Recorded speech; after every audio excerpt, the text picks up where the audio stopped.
ચલો spoken English ની અંદર આપણે આઈએનજી સ્ટાર્ટ કરી ચૂકારે એમાં આપણે ડાયરેક્ટ સિમ્પલ ટેન્સ એમાં વર્તમાન કાળ જોઈએ બરાબર આજે આપણે પાસ્ટ ટેન્સ એટલે ભૂતકાળ જોવાનું છે ભૂતકાળ છે એટલે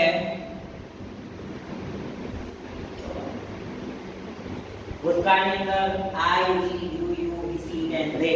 એમની જોડે શું રાખીશું બરાબર ભૂતકાળ જોડે શું આવે હંમેશા યાદ રાખજો ભૂતકાળ એટલે આઈ ની જોડે હંમેશા વોઝ આવે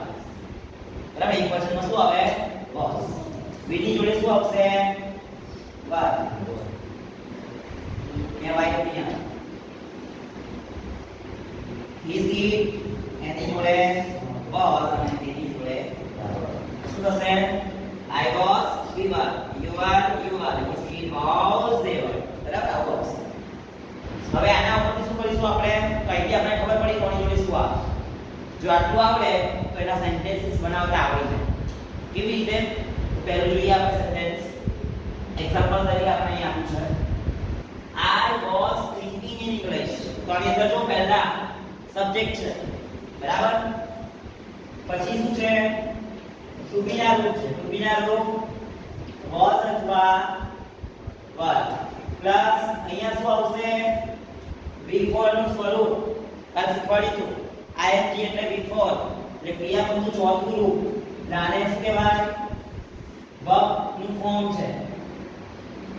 અહીંયા ing વાળું પદ આવશે તમારે ing આવું લખવાનું પ્લસ અધર વર્બ ऑब्जेक्ट પણ આગળ હોય કઈ છે ચલો આમાં જોઈએ પહેલા સબ્જેક્ટ લાય આમાં જેટલા આવે ને I V U U C and they આ શું છે સબ્જેક્ટ પ્લસ વોઝ માં તો વર્બ ની ખબર પડે કે સબ્જેક્ટ ઉપર આધારિત છે જેવો સબ્જેક્ટ એવું એની પર ટુ બી રૂપ લગાવવાનું છે પછી વી ફોર ડાયરેક્ટલી વાળું પદ આવે અને એની પછીનો જે શબ્દ છે બધા અધર વર્ડ્સ આવશે બરાબર ચાલો પહેલું એક્ઝામ્પલ છે આ એટલે સબ્જેક્ટ વોઝ ટુ બી રૂપ છે કારણ કે આઈ ની જોડે વોઝ જ આવે પછી ing વાળું રૂપ અને છેલ્લે અધર તો I was thinking in English હું thinking એટલે વિચારવું થાય think એટલે વિચારવું